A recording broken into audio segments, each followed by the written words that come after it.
Eduardo Bolsonaro, o Bananinha, enfim reconheceu, enfim revelou a quem ele verdadeiramente serve. Eu quero ouvir com vocês aqui, porque foi um ato falho do Eduardo Bolsonaro, mas que muita gente está usando agora para mostrar aí a revelação, né? A grande revelação, entre aspas. Vamos assistir juntos aqui. Tá cantando musiquinha Quem Tem Medo do Lobo Mau. Vocês acham que o meu chefe, o presidente Trump, né? Eu tô me colocando no lugar da autoridade americana aqui. No fim das contas, como eu falei, é um ato falho muito revelador, né? Ele vem aqui e só, no fim das contas, está indicando aí o que de fato ele está fazendo, né? É claro que ele não trabalha para o Trump, não é funcionário do governo do Trump, mas ele está atuando agora para os interesses dos norte-americanos. Então, assim, a gente já falou muitas vezes aqui como ele é um traidor. Ele está agora sabotando, ele está agora prejudicando o Brasil, está prejudicando os brasileiros, cidadãos brasileiros vão se ferrar por causa desse cara, e ele está atuando para beneficiar os Estados Unidos. Então, ele está, sim, se prestando como um capacho, né? Um serviçal do Trump. E é isso.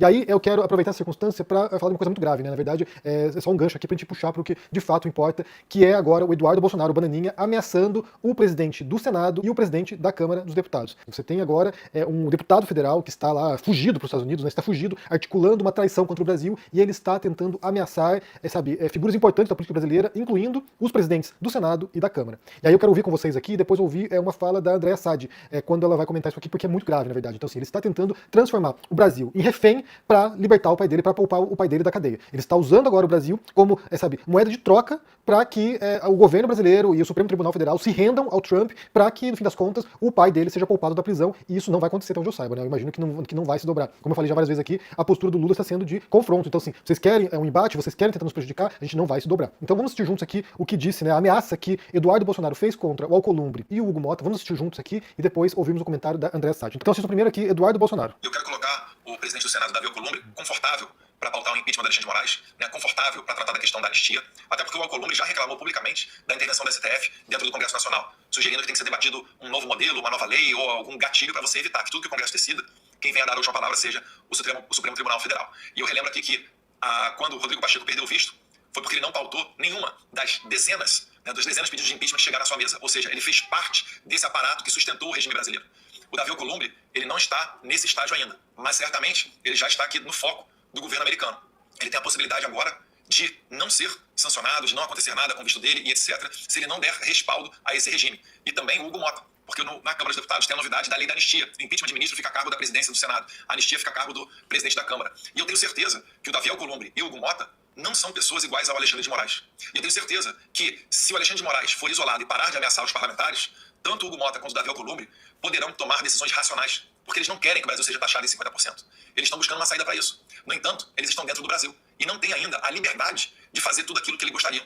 O Hugo Mota recebeu a visita da Polícia Federal a mando do Alexandre de Moraes, né, a visita à prefeitura e à residência do seu pai, que é prefeito de uma cidade interior lá do Nordeste. Agora a gente viu uma operação da PF, se não me engano, contra o tio do Davi Alcolumbre. Então, quando a gente fala que a PF, que o destacamento da Polícia Federal que fica sob o comando do Alexandre de Moraes, é uma Gestapo, né, e a polícia da Alemanha, né, da Guerra Fria, você não está exagerando, você está falando que eles cumprem essas ordens independentemente de serem legais ou não. Então é isso daí que a gente tem que evitar. Agora, o Davi Alcolumbre e o Hugo Mota, eles têm que prestar atenção no que está acontecendo aqui.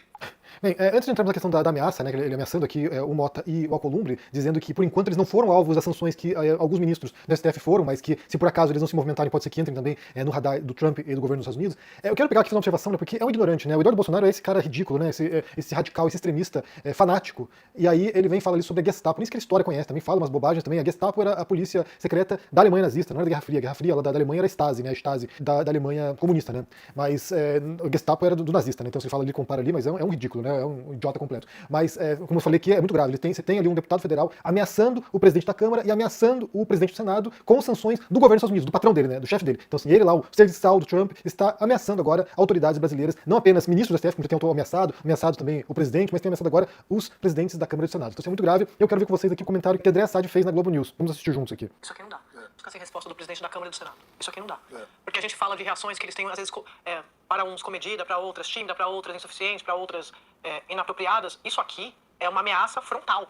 Então, eles foram citados, eles têm que responder à altura. Merval, boa tarde para você. Boa tarde a todos. Eu acho que ele é abusado, né?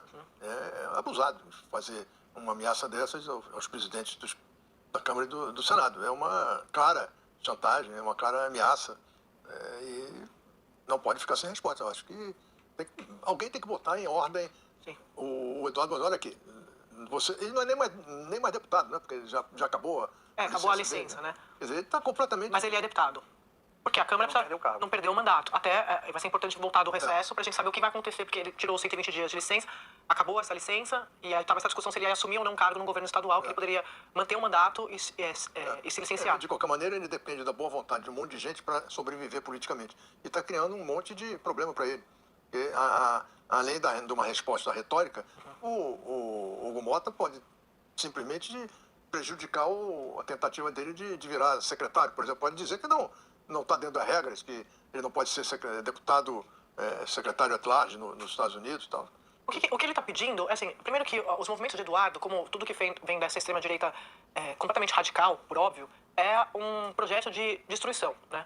De implodir pontes. Então, se a gente observar o que o Eduardo fez até agora nos Estados Unidos, implodiu as pontes do governo brasileiro com o governo americano, quando ele articula o tarifaço, então o poder executivo, poder judiciário, ameaças e essas sanções aos ministros do Supremo. A gente viu na sexta-feira passada, por exemplo, a suspensão dos vistos dos ministros da corte, seus aliados, seus familiares, amigos. E agora, o Legislativo, com essa declaração, ameaçando, intimidando o presidente da Câmara e o presidente do Senado. Na terça-feira eu comentei aqui que a expectativa do entorno do bolsonarista era de que, ao longo desta semana, a gente visse novas medidas escalando de Donald Trump, por exemplo, a aplicação da lei Magnitsky. E aí, quando me contaram isso, eu falei, mas como? A sugestão de vocês não era para que Eduardo recuasse? Não, o Eduardo não vai recuar.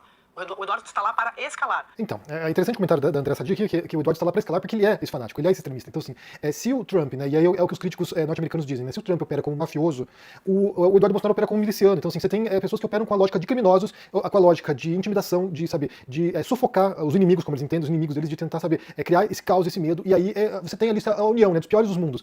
Os criminosos dos Estados Unidos, os mafiosos e os criminosos do reduto eleitoral do Eduardo Bolsonaro. Então, assim, essas figuras, elas são muito perigosas. E aí eu já tenho ouvido ali algumas histórias, né, de que estão cogitando, os Estados Unidos estão cogitando, né, o Trump está cogitando fechar a embaixada no Brasil, ou seja, romper relações diplomáticas com o Brasil. Não sei se vai chegar nesse patamar, mas também não surpreenderia chegasse, porque você tem lá um maluco no poder dos Estados Unidos e que está sendo alimentado. O Eduardo Bolsonaro, junto com o Paulo Figueiredo Júnior, né, o neto do ditador, estão lá jogando querosene para que eles ferrem com o Brasil. Então esses traidores, eles precisam ser separados. E aí caberia, né, a uma ala razoável, se é que existe uma ala razoável bolsonarista, fazer esse contato e fazer, cara, você tem que parar, não é possível, você tá maluco, você vai ferrar com a gente. Porque esse é o ponto, né, porque assim, mais do que poupar o Bolsonaro de uma punição da prisão, o que eles vão conseguir é alienar uma parcela da população que apoia o Bolsonaro ainda. Então assim, a população vai começar a sentir no bolso isso e vai começar a entender que a culpa é do Eduardo Bolsonaro e do Trump. Isso não é culpa do Lula. O Lula nem sequer pode fazer nada nesse quesito. É uma atividade do judiciário, não é do executivo. Então, assim, o Trump está exigindo que o Lula faça alguma coisa, sendo que não pode fazer nada. E daí tem o governo brasileiro tentando restabelecer o contato, né, a ponte, para poder fazer negociações e tentar evitar as tarifas, mas o governo norte-americano está fechado justamente por causa desses traidores que estão lá impactando nessa negociação. Então, assim, agora há um esforço do governo dos Estados Unidos de transformar o Brasil nesse par internacional, o que não vai acontecer, porque o Brasil é um país bem relacionado com o resto do mundo inteiro, e era bem relacionado com os Estados Unidos até recentemente. Então, assim, isso não vai acontecer, mas o esforço deles é um esforço lamentável, assim, é uma desgraça. Esse cara aí é uma desgraça. Ele é de fato isso, é o capacho do Trump, né? Assim como o Bolsonaro também já se pôs com o papel de capacho do Trump em algumas circunstâncias. Bem, de qualquer maneira, eu quero ouvir de vocês o que vocês pensam dessa história.